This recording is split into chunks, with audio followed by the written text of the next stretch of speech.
to easily translate a web page by using the browsing assist feature in Samsung Galaxy S24 Ultra. Open Samsung Internet app and then open a web page.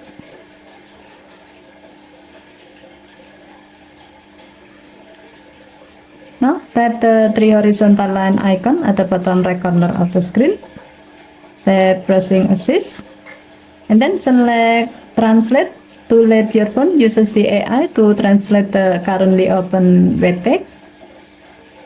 However, if the selected target language is not the language you want, you can change it by tapping the drop-down menu at the top left above the web page and then select the desired language.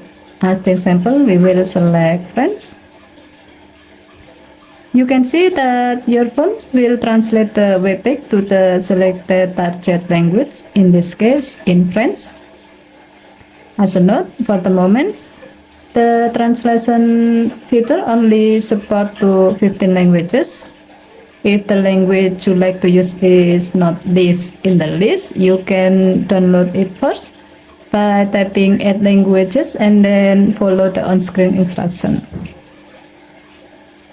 With this AI-based feature, now you can easily translate the web page in a language you understand, so you can read and understand what's written on the web page better.